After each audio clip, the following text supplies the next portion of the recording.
So now we're going to do the application of the partial pressure of gas. Now what is the application of this? It is help us to find the pressure of dry gas.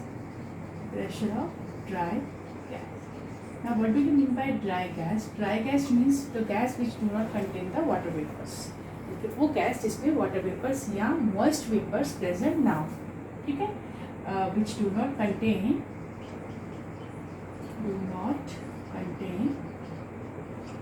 Moist vapours.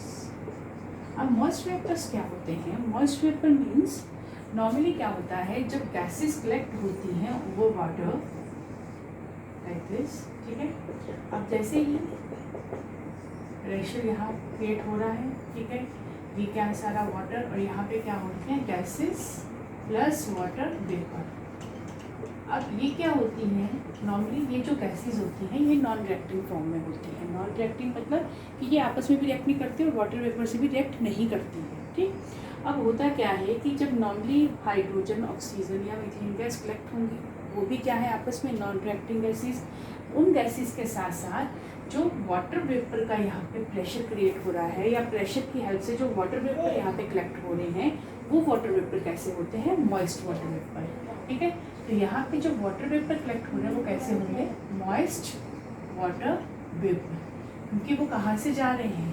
क्योंकि यहाँ पे क्या आपका liquid है, water है, तो जो pressure से जो वाटर वेपर क्रिएट होंगे वो कैसे होंगे? Moist. So the pressure of this moist vapours और is known as the aqueous tension. इसका जो इसको क्या बोलते हैं? The pressure of water vapour.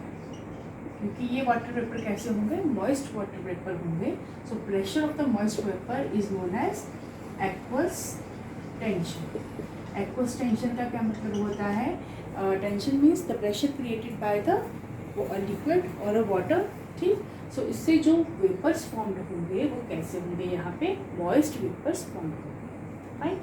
अब यहाँ पे अगेन मैं दोबारा बता देती हूँ, अगर हम गैसेस कलेक्ट करते हैं, when the gases collect over the water, तो अब वो गैसेस कैसी होंगी? एक तो वो आपस में नॉन रिएक्टिंग होंगी, ठीक है, वो आपस में कैसी होंगी? नॉन रिएक्टिंग गैसेस होंगी. प्लस यहाँ से वाटर का भी कुछ वेपर्स क्या गए होंगे, यहाँ पर पहुँचे होंगे. तो ये गैसेस और वाटर वेपर आपस में रिएक्ट नहीं करते हैं, ठीक. अब ये जो वाटर वेपर होते हैं वो कैसे होते हैं? मॉइस्ट होते हैं, यानी कि इनमें मॉइस्चर प्रेजेंट होता है, वो ड्राई नहीं होते हैं. सो इस प्रेशर को हम क्या बोलते हैं?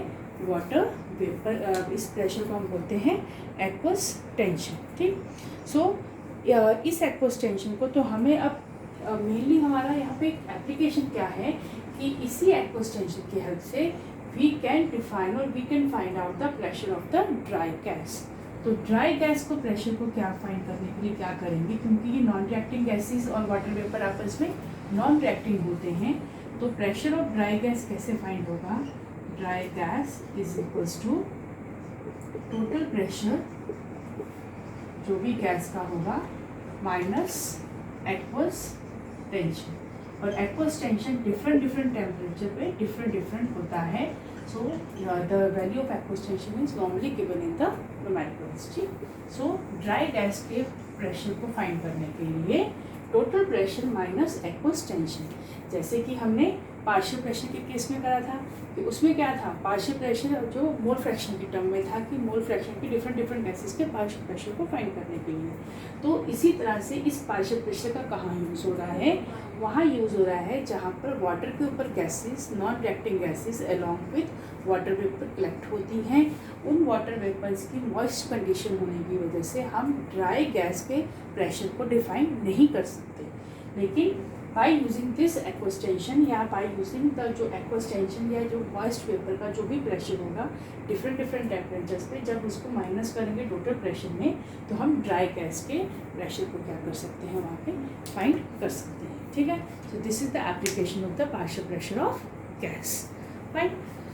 अब इससे कुछ एक आधा न्यूमेरिकल इससे रिलेटेड अभी करते हैं. The numerical is,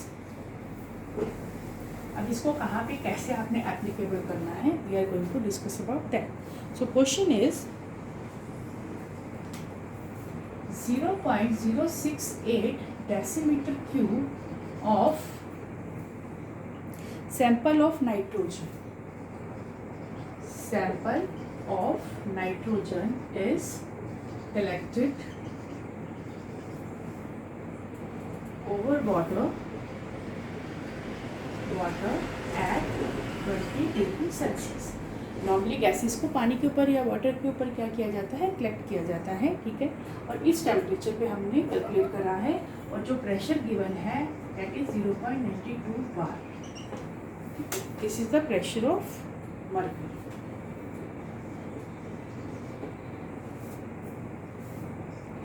What is the volume of a dry nitrogen?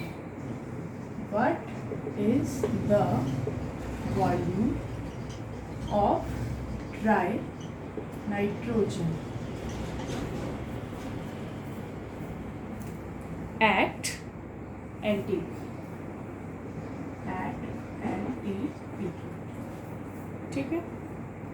NTP and aqueous tension of water जो कि दिया हुआ है, aqueous tension of water at 20 degree Celsius पे it is 0.023 bar of Hg। ये हमें गिवन है। तो सबसे पहले हमें एक्वस टेंशन है, इट मीन्स कि हमें ड्राई गैस का प्रेशर निकालना है। तो प्रेशर ऑफ ड्राई गैस कैसे फाइंड करेंगे, that is equals to total pressure minus aqueous tension. Total pressure कितना है आपका यहाँ पे, दैट इज 0.92 माइनस 0.0 दिस, तो ये आपका आ जाएगा 0.92 माइनस 0.023।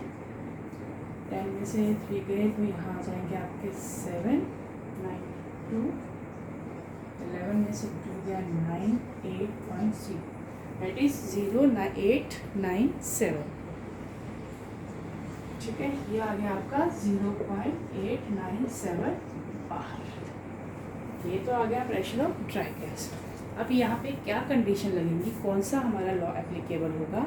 सो अगर हम देखें तो यहाँ पे आपको क्या क्या गिवन है, सबसे पहले वो देखिए। यहाँ हमें गिवन है वॉल्यूम 0.068 यानी कि V1 गिवन है।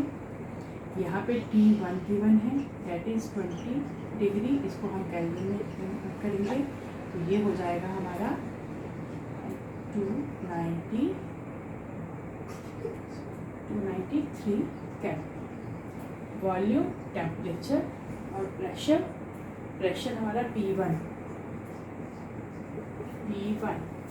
वो प्रेशर है 0.92, दैट इज द P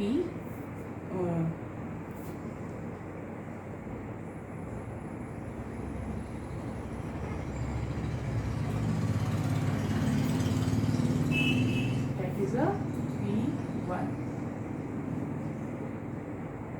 कितना है हमारा 0.897 बार, ठीक। ये तो हमें गिवन है। और क्या गिवन है हमें, अब यहाँ फाइंड क्या करना है, वॉल्यूम ऑफ नाइट्रोजन गैस। तो हमें V2 फाइंड करना है। T2 हम क्या मानेंगे, 273 लेके चलेंगे, ठीक है, क्योंकि एक गैस का आपको गिवन था, दूसरे का आपको 273 ही मानना पड़ेगा, ठीक है, जिम करना पड़ेगा। देन V2 हो गया, T2 हो गया और P2। अब P2 क्या है, जब हमारे पास टेम्परेचर गिवन नहीं होता तो हमें यही लेट करना पड़ता है कि उस गैस का टेम्परेचर ही होगा। तो प्रेशर भी गिवन है, तो अगर हमें बार में गिवन है तो बार में जो प्रेशर होता है वो क्या आता है 1.0132। तो ये आपका यहाँ पे आपको प्रेशर कंसीडर करने में 1.013 बार। अब आप देखिए ये जो कंडीशंस है ये हमारी किसकी ओर इशारा कर रही है, that we have to use the combined gas equation. और वो क्या इक्वेशन थी, P1 V1 upon P1 is equals to P2 V2 upon T2। Combined gas equation क्या बोलती है कि जब डिफरेंट वेरिएबल्स वेरी करते हैं P1 से P2, V1 से V2 और T1 से T2 at fixed number of moles and R, तो ये क्या होती है हमारी कंबाइंड गैस इक्वेशन, ठीक है, अब हम यहाँ पे वैल्यूज पुट करें। So first P1 0.897 into 0.068 divided by 293 is equals to P2 कितना हमारा 1.01 into P2 हमें फाइंड करना है और देन T2 कितना है 273। अब V2 को हम कहाँ ले आएंगे, इस साइड ले आएंगे, तो ये हमारी इक्वेशंस हो जाएंगी, है ना। V2 को इधर ले आएंगे, V2 is equals to 0.897 into 0.68 into 273 divided by 1013 into 290। तो अब जो कैलकुलेशन करेंगे दैट इज योर पार्ट, तो आप सभी कैलकुलेट करेंगे, वो हमारा क्या निकालेंगे वॉल्यूम इन डेसीमीटर क्यूब, मतलब वॉल्यूम को इसमें दिया था डेसीमीटर क्यूब।